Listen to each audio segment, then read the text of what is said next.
All right, ladies and gentlemen, thank you for tuning in to Jslay Made in the USA, where we explore truth, expose deception, and inspire courage. Guys, we've had some technical difficulties this morning, so if you were on the previous live stream watching me fumble around, waiting for my guest, trust me, it's not his fault. I ended up just like reading the Psalms, trying to figure out, how am I going to keep this thing going without looking like a fool, which I failed miserably. But who knows? Maybe the Psalms change your life. So we have our guest. I think we've got past our technical difficulties. I'm excited to have on Derek Evans today, who was thrown in federal prison for just exercising his right of free speech at the Capitol on January 6th. I was there as well. I didn't get nearly as close to the Capitol building as he did. But we're going to hear his story today. We're going to hear about what he thinks the answer is going forward, and as well as his continued activism and how he's pursuing a seat in Congress right there in West Virginia. So without further ado, because we've waited long enough, Derek, thanks for coming on, brother. I'm glad to have you. Thanks for having me, Jeremy. I appreciate it, man. Absolutely. So, all right, let's just start from the basics here. Pretending that people have not heard of you. If I look you up on Rumble right now, I find you've been making the tour of a lot of interviews, but a lot of people still don't really know your story. So jump back real quick to, you were already an elected official, and then you decided to go to DC on January 6th. Tell us why and what your plan was. Yeah. So as you said, I'd just been elected to the West Virginia State House, and I was the first Republican to win my district in over 98 years and won in a landslide victory. And, I don't know about other places, but here locally, local elections, you go to the courthouse, you wait for the numbers to come in and all that good stuff. It's fun time. And so it was a good experience, good time, come home. And, that joy, I guess you could say, was short lived, because we started seeing the presidential election being stolen, not only from President Trump, but from the American people. And before I even ran for office in 2020, I was already known as like a very outspoken conservative in West Virginia. I was the guy that would stand when BLM and Antifa came to our local community. I was the guy who went and stood sometimes by myself against them face to face and live streamed everything. And so I was already known as that. And that was part of the reason I got elected.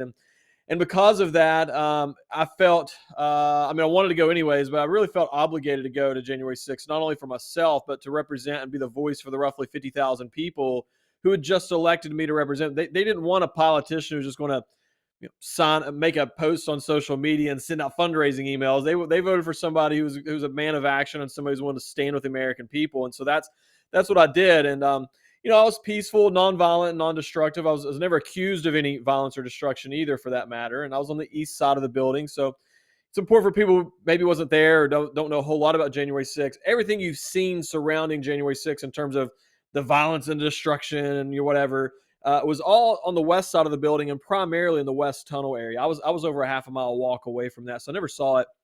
It's all on video. I walked through an open set of doors, thanked a police officer for his service. Officer gave me a friendly fist bump, inviting me into the building.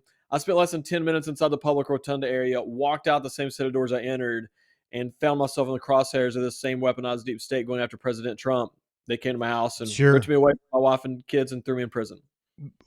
It's an amazing story, and I want to hear more about when they were pursuing you and the fact that your wife was pregnant. You had 3 kids at the time, all under 5 years old.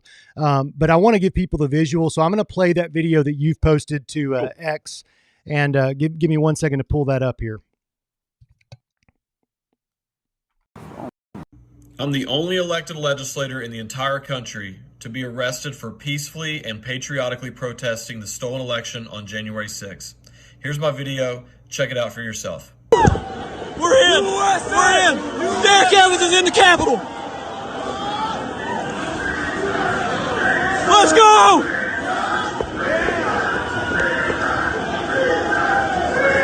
Hey! God bless you. Hey, God bless you, sir. Anyone doesn't get, nobody get hurt. All right, we still respect you, all right? Nothing personal against you.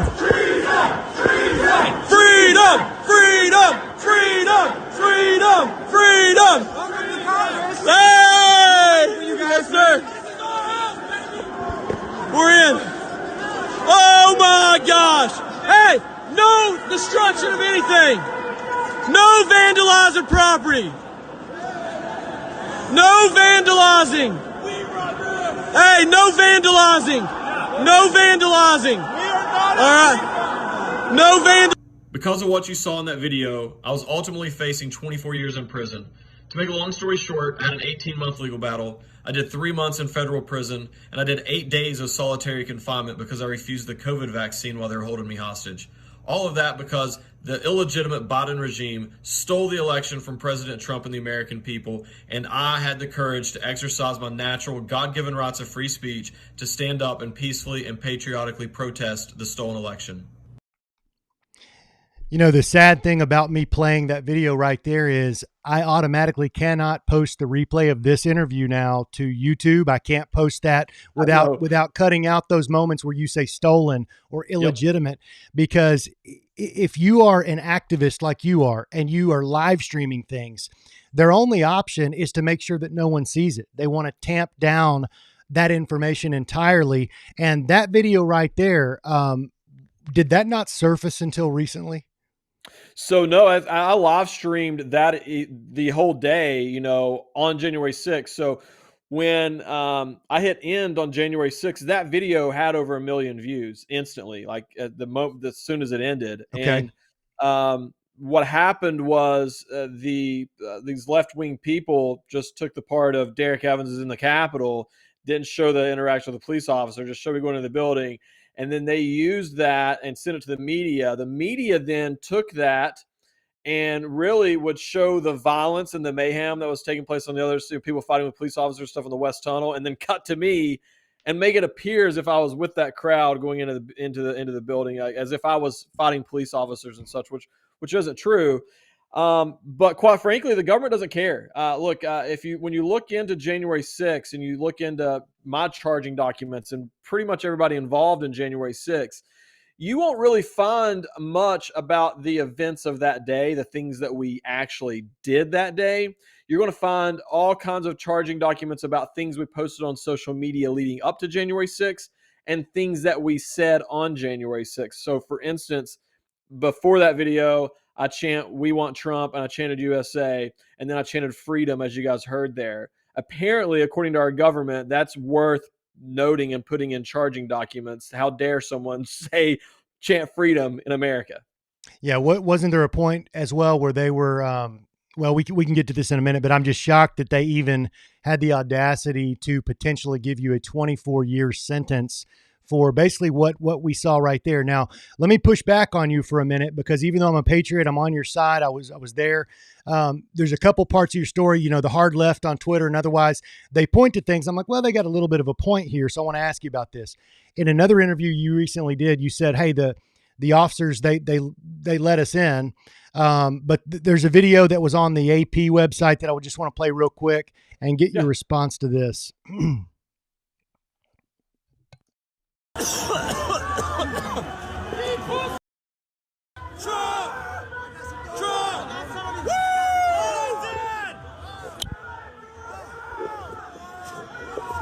The door's cracked. Yes! We're going in. Easy, easy. They're in.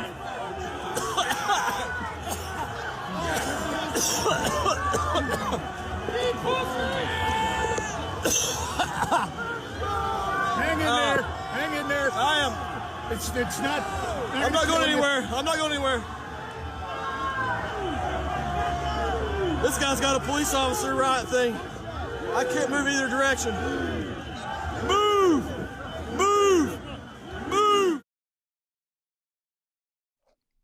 Okay, so there, I can't see police officers. It does look like it's such an overwhelming crowd that forcefully they could either be, feeling like, hey, we're going to get smashed if we don't open these doors.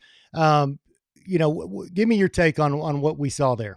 Yeah. So first of all, I'm glad you brought it up, actually. So the doors open from the inside, and before that, what the AP doesn't show on that video is before that, people in the front that we can't see all the way up there, but people in the front are saying, hey, they're going to let us in. Everybody needs to back up because the doors open out. So they're saying everybody needs to back up. They're going to let us in. And so in the back where we're at, they're letting us in. We're excited. Honestly, the way I explain this is it was almost like you've been waiting all day to you have a general admission ticket to your favorite rock concert. and you've been waiting all day, and they finally open the door. So there's excitement. There's a little bit of, shoving, nothing violent or anything like that, but people are really trying to get in there to get that seat. That is kind of the atmosphere that I had. And you got to remember, I've seen people protest in state capitals and in that Capitol building, for the record, multiple times before this. I was thinking, I know there's a million people in DC. I was thinking we're going to get to go inside, and after we reach capacity, they're not going to let anybody else in. So I was really excited to be one of the people who was getting in the door, if that makes sense, before they stopped allowing people to come inside. And so, and for the record, I wanted to go in, so this is not an excuse. But even if I didn't want to, you can hear me at one point, you can't move in any direction. There was no not at that moment. There was no not going in the door. You either moved with the crowd or you was going to get trampled. And you can actually see some people in other videos in that general area who there's an older lady and they're helping hold her up. I wanted to go in, so that's not an excuse for me. I'm not saying that. I'm just kind of trying to describe the whole environment of that day. Sure. Did you have any sense in that moment or the moments as you're entering the doors, either from the way that the Capitol Police were looking at you or things that were said, that you felt you were breaking any laws at all? Not anything serious. I thought, I knew that during the Kavanaugh hearings, when people protested there, some of those people got like either a $50 or $100 citation. So I knew that was a possibility, to get a $50 or $100 ticket, if you will. And I was okay with that. I was perfectly fine with that. There was no indication whatsoever that the FBI would come to my house and I'd be facing 24 years in prison. Like, no, that never crossed my mind, to say the least. So that was a total shocker. And, when I first walk in, you couldn't stop because there's so many people coming. You just had to keep walking. But there was a police officer standing beside the door, and I just kept walking, obviously. And I saw that other police officer that you showed in the video earlier. Yeah, sure. And so I went straight over to him. And if I had to do all over again, I mean, the reason I went over there was kind of filling it out to see if we were in fact allowed to be in there. If I had to do all over again, I would have straight up asked, "Hey, am I allowed to be here? Or do I need to leave?" But Yeah. I thought kind of what I was doing is if I wasn't allowed to be there, he'd have told me to leave, kind of thing. So no, I mean, I'm perfectly fine if they want to charge me with trespassing, which they did. I would disagree with it, but I'm not going to make a big stink out of it. Sure. Like I can understand that. What I don't understand is slapping 20-year felonies on people and facing decades in prison for what you saw. So I've always said there were good people who did bad things and dumb things on January 6th. There were bad people who did bad things, because I do believe that there were some provocateurs in the crowd. And then there were, by and large, good people who did things that they didn't really think it was that big of a deal. And I think I fall into that category. And so I just wish that the punishments fit the crime, if you will. If they wanted to charge me with trespassing and give me community service and pay a fine, cool. Like, I feel like that would be a little extreme compared to what other people have done in terms of January 6th or in protesting in that building. But I'd be okay with that. I wouldn't be making a stink out of it. But throwing people in prison for decades or threatening them with decades in prison is absolutely crazy. Well, the punishment does not fit the crime. It's so overwhelmingly over the top that you can tell this is a psychological operation for, even though there might have been 700,000-800,000 people there that day, they know, okay, we can flip this, we can use this. How much of this whole thing do you feel was pre-planned in terms of, okay, as the Patriots, we know they're coming to support Trump. We even think that Joe Biden didn't win the election, so we have to make this egregious terrorist act out of this whole thing. And you could see that from everything from Ashley Babbitt getting shot, and she's a unarmed little white woman, by a black, Capitol police officer, yet it's a bunch of white racists. It was like over and over again, Brian Sicknick supposedly died due to violence that day, and he was one of the Capitol Police, I believe. Yet you see him later on in the Tucker Carlson tapes that came out. He was just kind of like casually walking around the Capitol building after the supposed violent incident happened. So how much of it do you think was a pre-planned psychological operation being used upon the American people? I think the whole thing was pre-planned from the get-go. And, you don't think about it in the moment, but looking back on things, there's bits and pieces, and I can't really give any examples officially, I guess I'll top of my head, but like there's bits and pieces. I'm like, that makes sense now. And the more we learn about January 6th and learn about that day in general.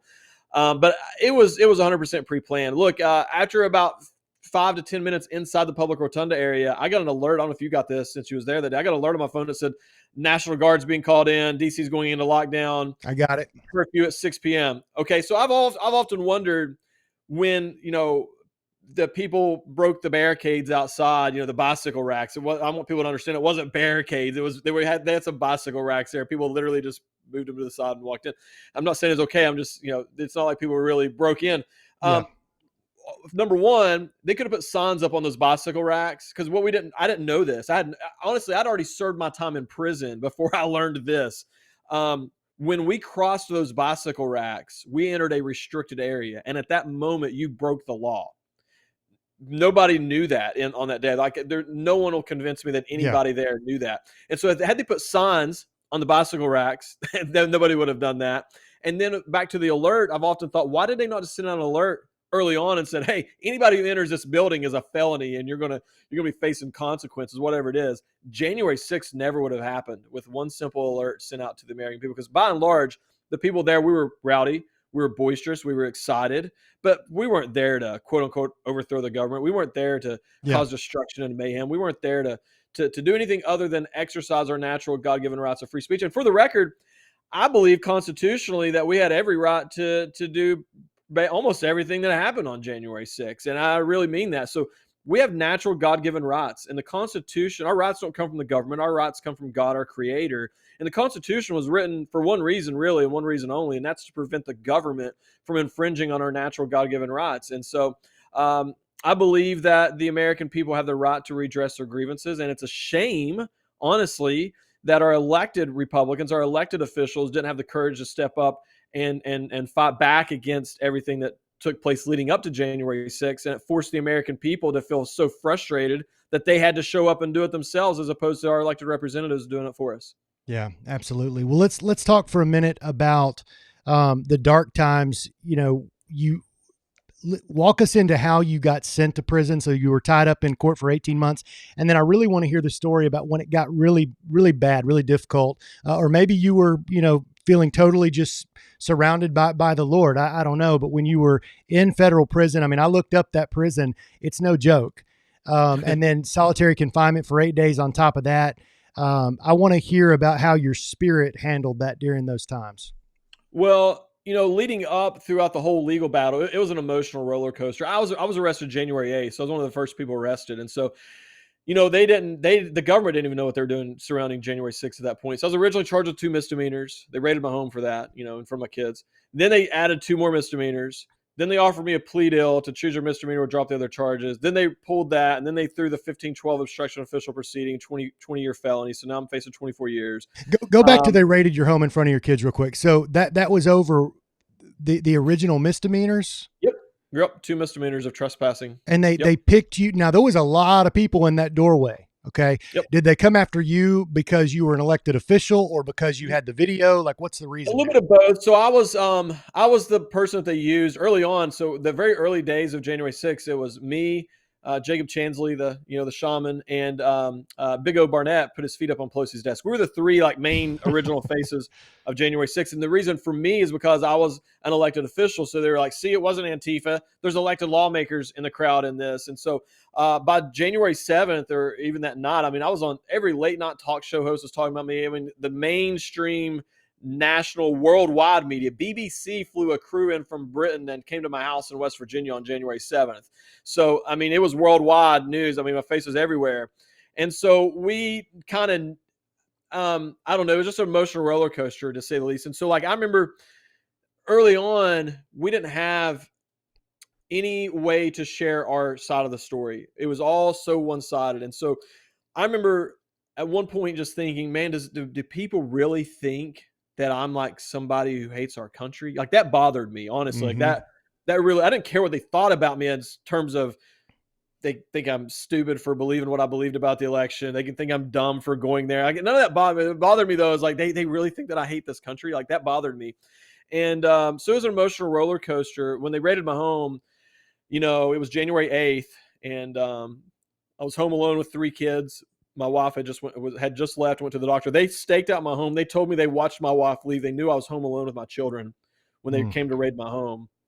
and about 15 agents showed up. And I remember I saw them coming up the driveway, and I grabbed my kids really quick, put them in the back bedroom, and said, "Watch this tablet. Daddy's got to talk to his friends." And because my thing was, I didn't only want to protect them physically, but I wanted to protect them emotionally. My oldest was 5 years Sure. old. They had no clue what's going on. And the hardest moment, I mean, you're kind of in shock, honestly, when you're getting raided. So you don't really think about a whole lot of what people probably would think you would think about. You're more in shock. But I remember being in the back of the SUV as we're getting ready to leave, and I look up and we have this big window in my living room, and I saw my little girl, my oldest, she's standing in the window, just looking out the window, crying, wanting to know who are these people doing this to their dad. And that really just hit me as as a father and someone who wants to protect my children and be there for them. And that was really difficult, to say the least. But I was arrested January 8th, and it had been on since from that point forward. And then in January of 2022, they finally came back and offered the civil disorder plea deal. And at this point, we were bankrupt. We had no money to continue fighting. We knew they weren't going to move the trials out of D.C. There was no option of how do you win. The option was how do you lose the least amount and Yep. live to fight another day. And so at this point, I've got 4 kids. Oldest was 6. And my wife came to me and was like, "Hey, I'm ready to get this over with." I said, "Yeah, let's do it." And so took that plea deal, got sentenced to 3 months in federal prison. And as you said, it's when you go to the Wikipedia page for that prison, it's fascinating that they got the Christmas Al Wait, Qaeda what's the bomber, name of it again? I'll pull it up. FCI Milan, Milan, Milan, Michigan. And they have the alleged leader of the Sonora cartel, the guy in the early 2000s who put the bombs in his shoes, the Christmas bomber, like on the airplanes. I mean, this is not a fun place to be. And the only reason I bring all that up is they then include me as one of the notable inmates beside the people I just named, as if anything that I did is even comparable to what, you know what I mean, these other people have done, Yes. if that makes sense. And Yep. so it was crazy. But I'll tell you though, man, you was asking about, so solitary confinement is mentally challenging, to say the least. I would imagine most people have never been there. I hope you never are. It was day 5 before I got a book. So you're just sitting in there with no concept of time, none of those things. In a weird way, I'm very thankful for that experience. It's the closest I've ever been to God. I mean, it was so fascinating and so much proof, man, that you're never alone. I mean, I've went on hunting trips by myself before and spent a couple days in the woods. That's fun, being in solitary in that environment. Yeah. This was totally different.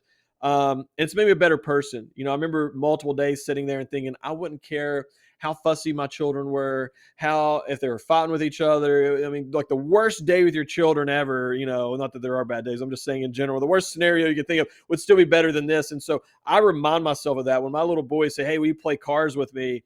As busy as I am, I'm going to stop and play cards, even if it's just for 30 seconds. My little girls want to color. I'm going to stop and color, even if it's for 30 seconds, because I know what it's like to not be able to be with them and be in that environment. That's a beautiful thought, man. How much of your time was completely isolated during? I mean, I know it's called solitary confinement, but is there, time out in the yard? Like, how does that work? No. So that's what's crazy is it's the hole. It's prison inside a prison, if you will. And here's the kicker: so the people who are in prison, inmates who break the rules and get sent to the hole, they get out for 1 hour a day. So they're locked down 23-1. So they get out 1 hour per day, and they go out into this fenced kennel, if you will, razor wire everywhere. And they've got enough room to, walk probably 15, 20 steps in each, in a straight line, basically. But since I was there for refusing the COVID vaccine, I was locked down 24 hours a day. I didn't even get that. And so I had I go from the streets into, gosh, I wish it was that nice. I go from the streets, man, they threw me into this. It was literally a cage. I don't know if you've seen some of them where they have like the wire mesh over top of the bars. You can't even stick your pinky finger through there. That's where I was held. And then to get your food and to get everything, there's a little slit in the door that they open up and they just slide it through there. So there's no human interaction at all in there. More like that. Yep, that's how I received my food and everything like that was through that. And so I did get a shower one day. I'm trying to remember what day it was. Probably around day 5 or so. I got a shower. I was supposed to get one every other day, but they didn't do this. And this is in the middle of summer. It's hot. It's humid. The walls are sweating. I mean, it was nasty. And so when they come in to get you for a shower, they open up that little slit you just showed. You turn around. You put your hands behind your back. They cuff you. Then they open the door. Then they take you down the walkway, and there's a special cell that has a shower in it. They put you in there, they shut it, they lock it, then they open the slit, and then they uncuff you so you can shower. And so that's how you're treated. And I remember sitting there, and it was so hard because it was like our government's doing this to me, like just because I love our country. And I mean that was pretty difficult from that standpoint as well. What would you say? And I know we're jumping back here, but what was the key, maybe top 2 or 3 data points that you looked at to lead you to believe that it was a stolen election? Oh man, well, I mean, gosh, there's a lot to unpack there, but I mean, the fact that they stopped counting the votes in so many states in the middle of the night was fishy in itself. The mass mail-in ballots where everybody was getting a ballot, and there was no. And look, I want to be clear. I believe that the election was stolen. Okay, but I understand if other people don't.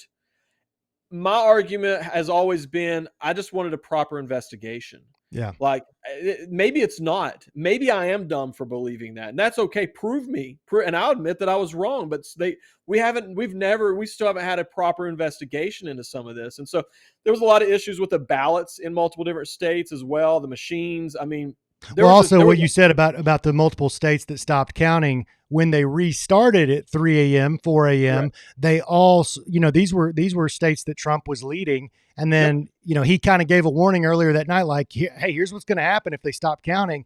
You're going to see Joe Biden like jump ahead. And then the exact thing happened. To me, that was a big telltale sign. Then you've got those movie, what is it called? Mules? 2,000 Mules that comes out later, providing more verification.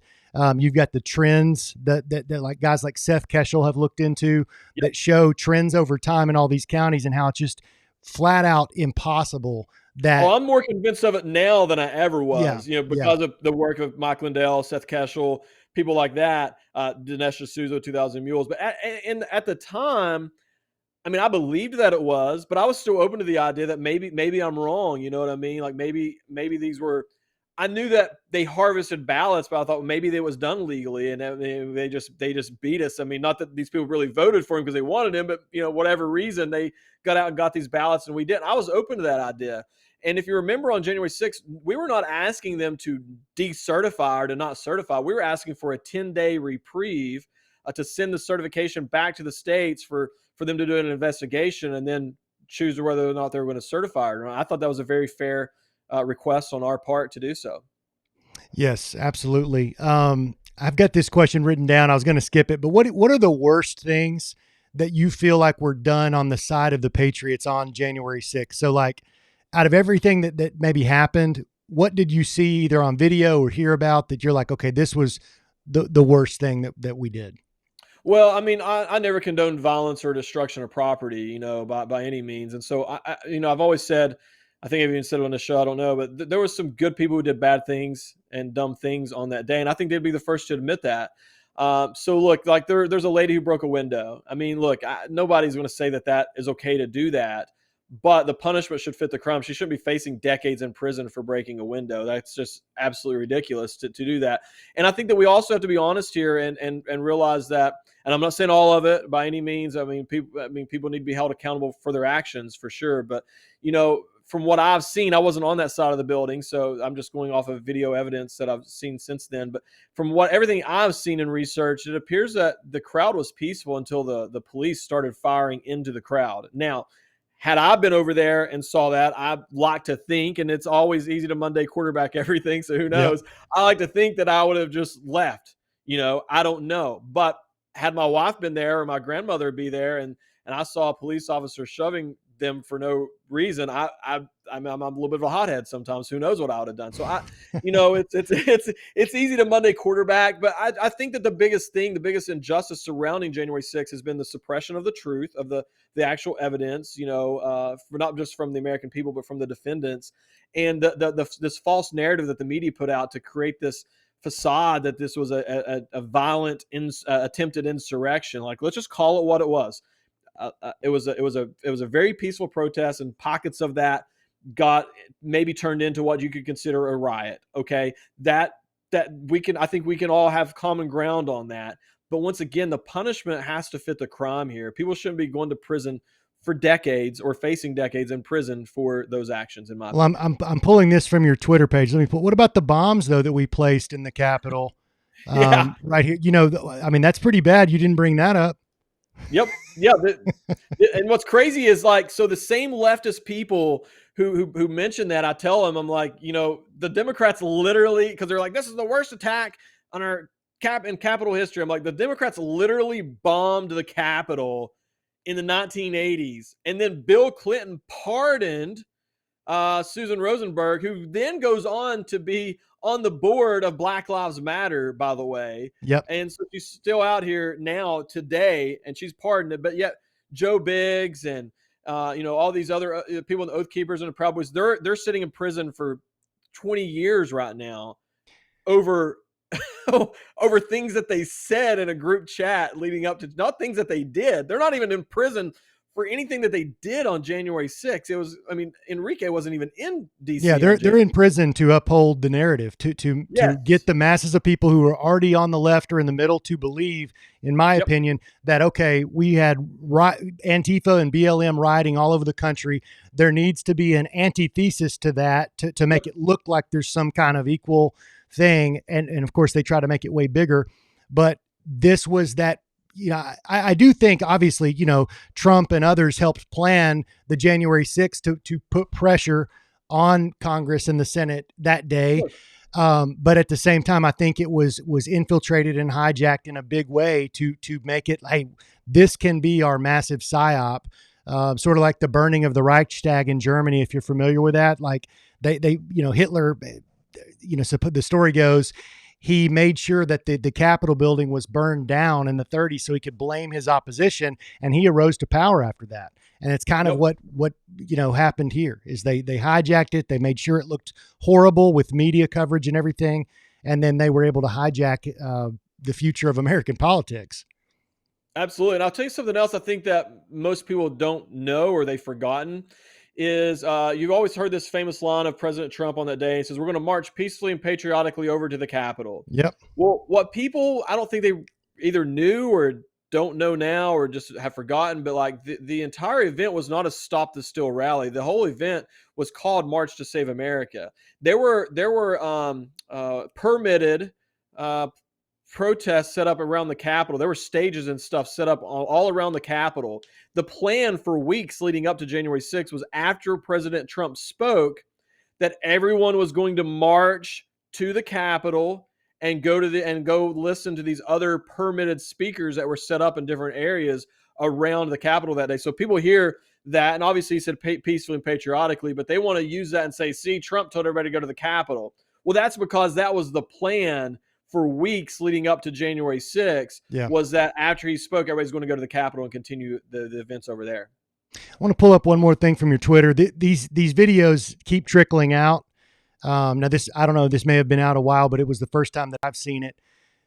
You've got this, I don't know if she's elderly or not, but it's definitely an older woman just kind of standing up top. I don't know what she was saying to the Capitol Police, but I mean, that's a violent shove downstairs to a woman. What's going on there?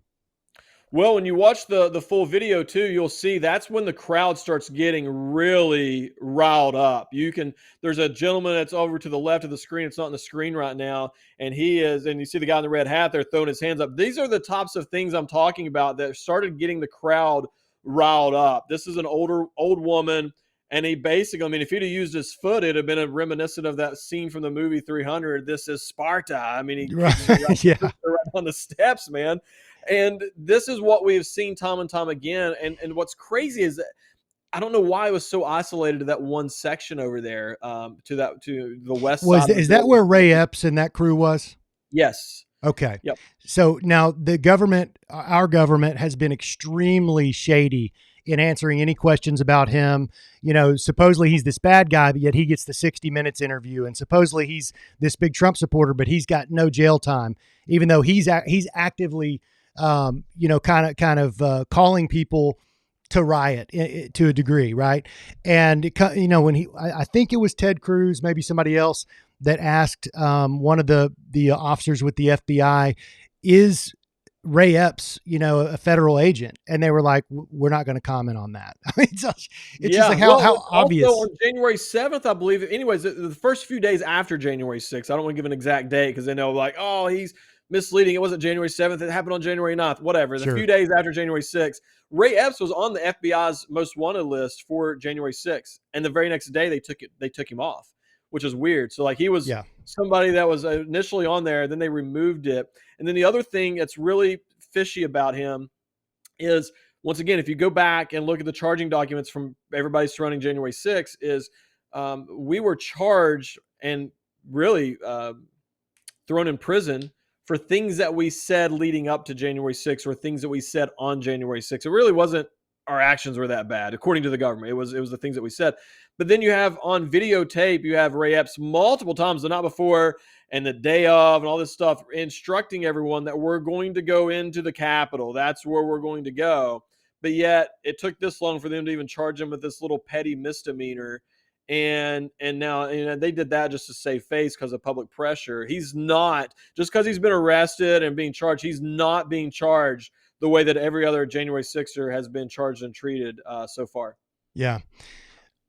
With the ability of our government to lie and get away with it at this point, they've captured media, they've captured half the churches, they've, you know, all, you could go down the line.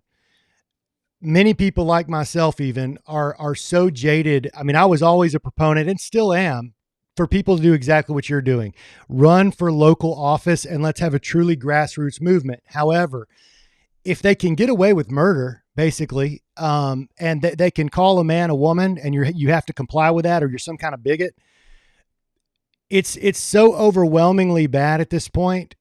What leads you to believe that if they don't want Derek Evans to be elected, it doesn't matter if you double the score of votes of your opponent, that they just take it right from under your feet, throw you back in jail for some other crime? No, I'm with you. And I mean, I've obviously thought about that, but my thing is I have to do what I think is the right thing to do. And that whatever happens from there is as out of my control. You know, faith without works is dead. I can't sit here and, you know, say that I, you know, want to do something and don't have the courage to do it. You know, it's unfortunate we find ourselves in this position in our country, but I'll tell you, my biggest fear is, you know, it's not what they can do to me. I've already experienced everything that, that they have to offer, really. My biggest fear is that I'm 70 to 80 years old and I'm watching my children and grandchildren being forced to fight the tyranny that we didn't have the courage to stand up and fight back against today. So I do this so that I put my kids down to bed every night. I can look them in the eye and I know that I'm doing everything I can to save this country for them. I can look myself in the mirror and know that as well. So at the time I'm 70 years old, if that's happening, my conscience is clear and I know I've done everything I could possibly do to try to save our country for our children and future grandchildren. I absolutely commend you for that. And I think that if we can get enough people to take that exact approach and to be willing not to live stream with their phone, but to be open and honest about what's going on in their own life as the government pushes back on them, so that we break the narrative, we break the chains of how the mainstream is able to psyop mind control 40 to 50% of the American people who are in the middle. Because the hard left, you're never going to win. I mean, it is a religion to them at this point. So I commend you for that. Is there a time, you know, I imagine you know a little bit about the early church, right? The early church that was in Rome, and they were not only battling Rome to a degree that didn't really care for them. You can call Rome kind of like the left. On the right, you had the old Pharisee tradition and the Jews that didn't want anything to do with the early church. So they were kind of battling on two fronts, sort of like you've said recently. You've got the left that's going to do everything they can to attack us, and you've got the right that's so squeamish and wants to go along to get along they're never going to stand up for truth. So the early church kind of had to work in secret. They had to work on, protecting themselves. Not that they removed themselves out of the world entirely, but is there a point, Derek, at which you'd say, okay, I can't really, we don't really need to put ourselves out there in the spotlight anymore running for office because it's just a futile exercise. Would there ever be a point you would say that?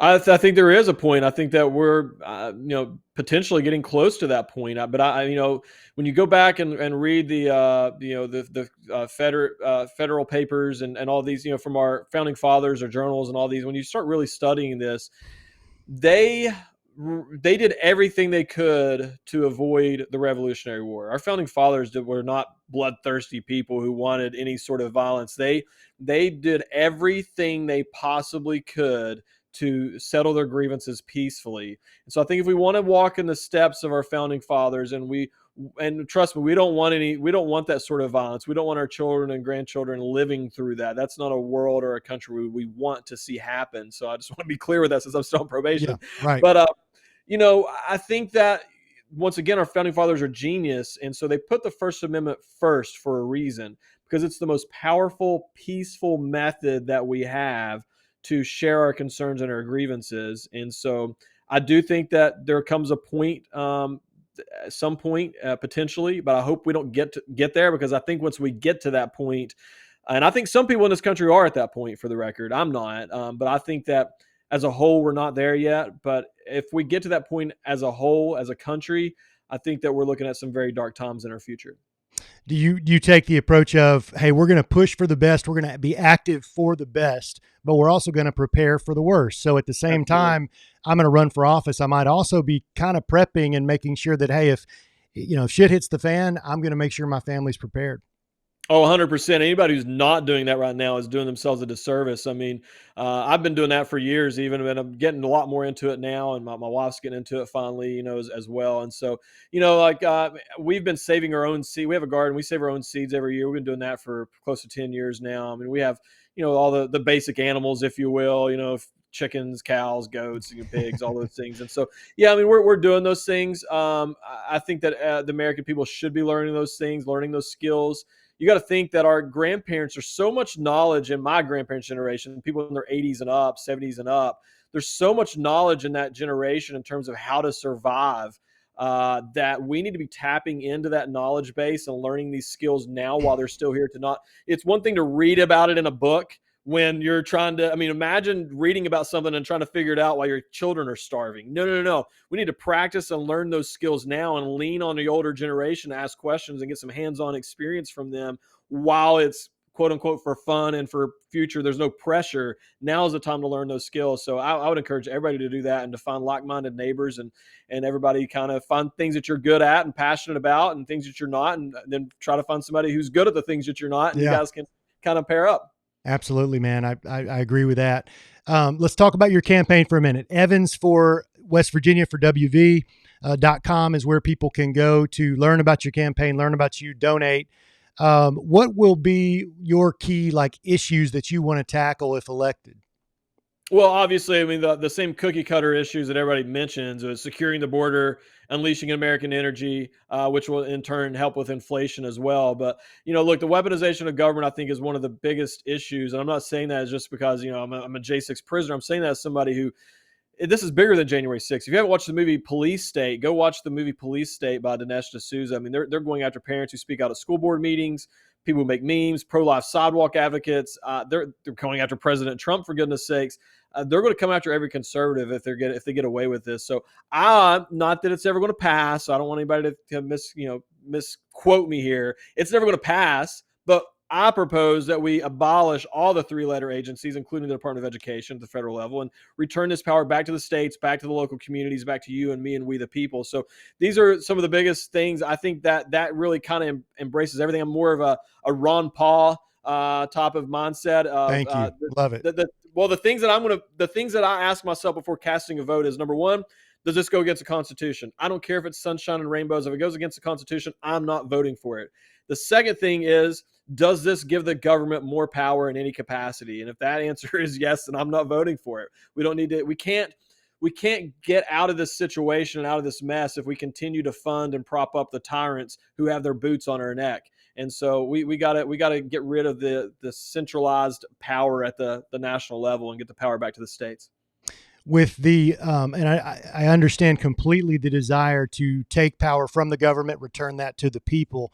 Do you think part of the reason for open borders and supply lines blowing up, whether that's trains, food, the production plants, you can say, well, it's all an accident. I don't think so when you get into the hundreds of plants that have blown up, but things like that create general chaos. Do you think part of that is being done behind the scenes purposely so that you really can't give control back to the people because it's so much chaos and there's a bunch of people that don't even belong here that are here now, that they can actually enforce a true police state? Oh, absolutely. I mean, it's out of the communist playbook. That's exactly what they're designed to do right now. Without borders, we don't have a country. And historically, any time in the history of the world, if you saw what's happening on our southern border, those people would be met with military force. This is an invasion right now. It's happening on our southern border. And so it is all about design. And I think a lot of it has to do with child sex trafficking as well. I believe that our government is trafficking children for profit. I believe that. And I think that the whistleblowers who've come out speaking out on that would lend to some credence to that. But the whole thing is about destabilizing. I mean, that's we're in a cultural war right now in this country. I mean, it goes back to the whole, that cult of transgenderism attacking our children. The whole thing, they're disrupting and destroying the family unit. And historically, when people came to this country, they came here the legal proper way, and then they assimilated and got, kind of took on our culture. It was a great melting pot, if you will. But we have so many people coming across our borders so quickly, and they're not coming here for the right reasons. They're not coming here to learn the American way. They're coming here to bring their own culture and their own ideas, which is fine to an extent, but this is a major issue. So I believe in not only securing the border by any means necessary. If it's up to me, we'll send in the military, send in the National Guard. We'll treat this like the invasion that it is. I got banned off of Twitter for saying that here recently. After I got out of prison last October, I started tweeting again and had 128,000 followers in a couple months. And then I lost my account for saying what I just said, but I stand by that. But now, I want to understand that because I went to that's actually on your website. If you click your Twitter link, it takes you to the one that's been banned or whatever. Yep. What was it you said because Twitter's supposed to be free speech now, Yeah. Well, it was right after the presidential debates. Well, the JV debates, where Ron DeSantis, Yeah. Ron DeSantis had said that we would send in the military and leave these people stone cold dead, is what he had said.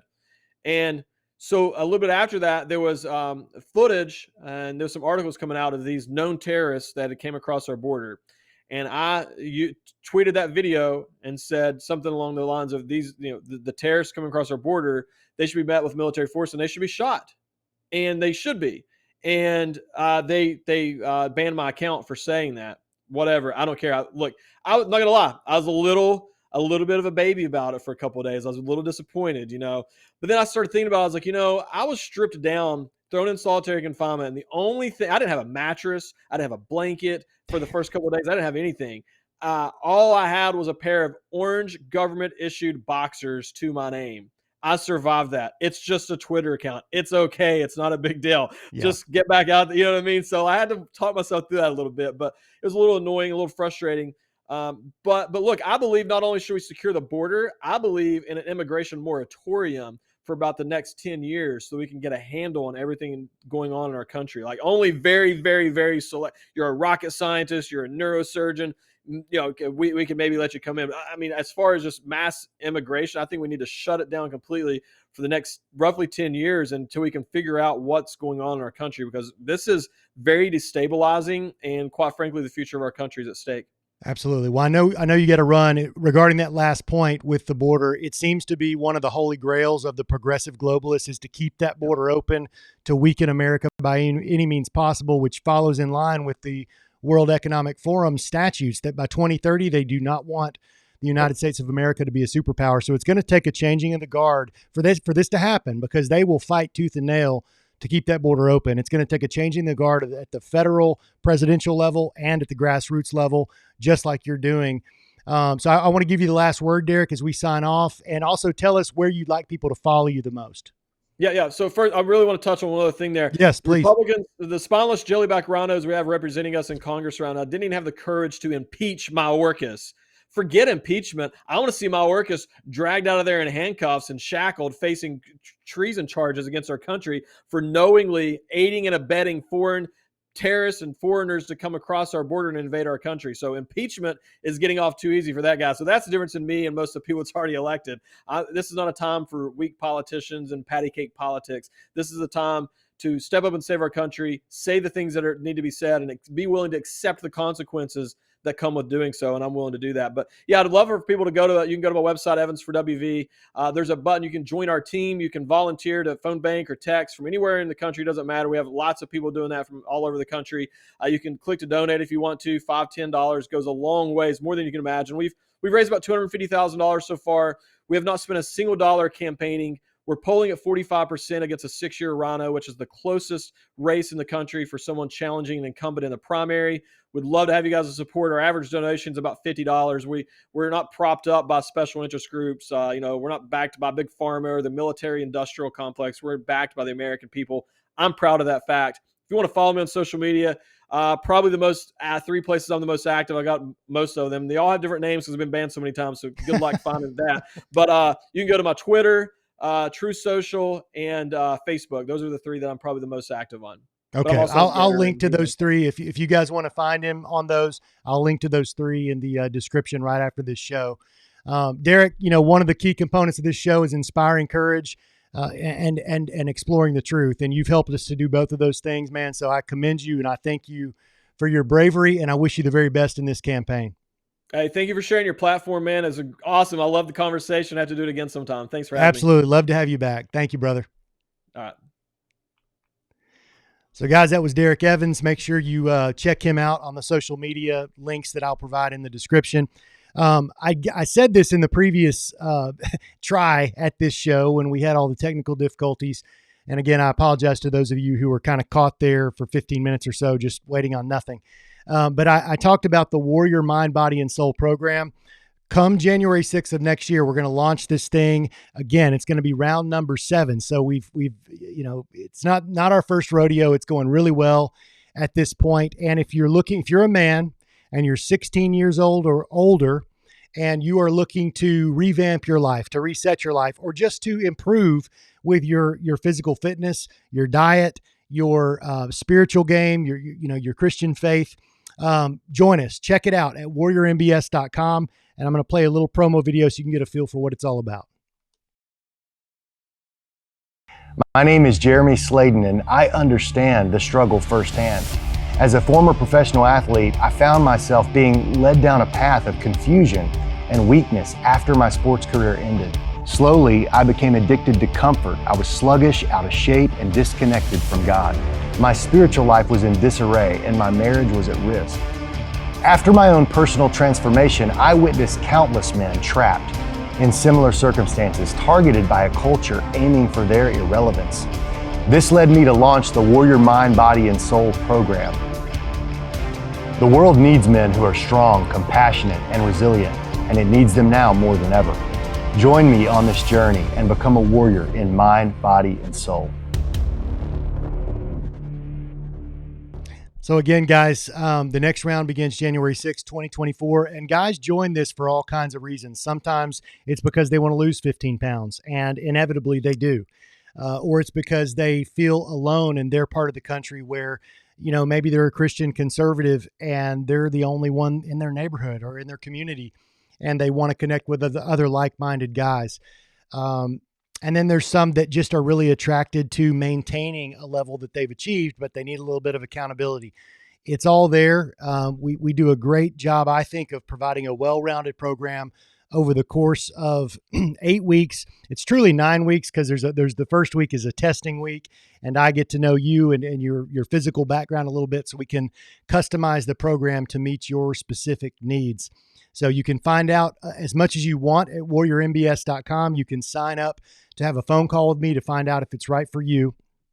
And or you could just sign up straight away. And again, January 6th, we kick it off. I'm really excited about this one going into the new year, and just would love to have you. So give that a look. And guys, I'm going to sign off. Thank you for watching Jslay Made in the USA. We're going to keep them coming, guys. Talk to you soon.